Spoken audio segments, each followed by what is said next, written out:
Inspector General confirms his office started reviewing all NOPD payroll records after Fox 8 asked questions about officers who claimed to work long days, weeks, and even months without a single day off. Chief investigative reporter Stephen Stock sat down with Chief Kirkpatrick, who says she asked the IG to investigate.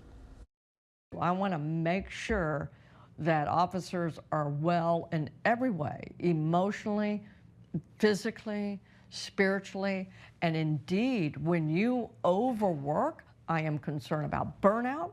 I'm concerned about those things. NOPD Superintendent Ann Kirkpatrick admits 2024 payroll records for a handful of officers are startling. I think it's fair for you to ask these questions, but I want to restore a trust. A Fox 8 investigation found 23 officers more than doubled their salary last year, working overtime and extra detail pay.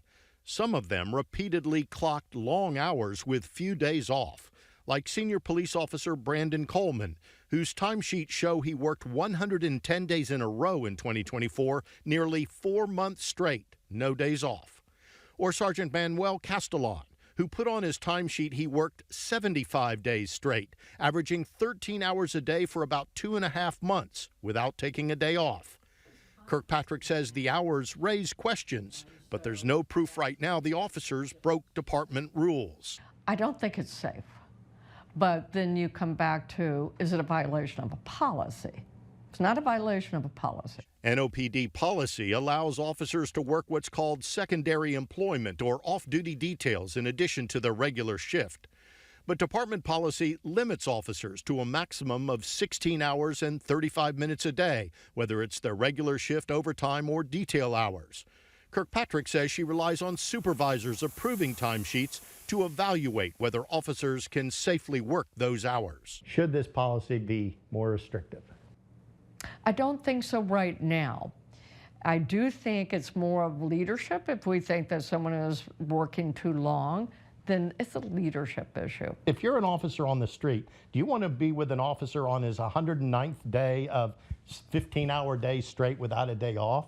If they are still functioning at the level that we would expect, then I have no issue with that. But former NOPD Superintendent Ronald Surpass told us he believes the officers who work long hours for weeks and months at a time do pose a safety risk for themselves and the public. But you cannot expect any human being to work those kinds of hours, and I would be worried about that officer's safety. Superintendent Kirkpatrick says while she worries about officer safety, current department understaffing contributes to the need for some officers to work these long hours day after day. You're looking at an agency right now with staffing problems. So is it a safety issue for our public not to be fully staffed? Absolutely. Until the understaffing is improved, Kirkpatrick says this kind of overtime will be necessary. But she adds that part of the ongoing payroll review by both the NOPD and the Inspector General will involve verifying that the officers worked the hours they clocked on their timesheets. The question isn't, can you work overtime? The question is, did you work overtime? And that's the difference. That's the issue at hand. You're looking into that. Oh, we are. We're collectively looking at everybody's payroll and hours worked.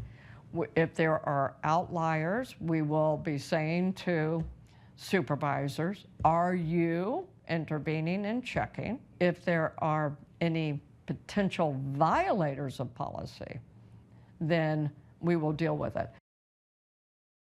Now, we reached out to the attorney for the Police Association of New Orleans, or PANO, asking to speak to the officers in our reporting. They declined comment. The attorney did emphasize that the officers did nothing wrong, as did the Fraternal Order of Police, who sent us a statement that says in part that the officers, quote, did nothing illegal or wrong, and, quote, they should be commended for providing extra police services to our city. Liz, John?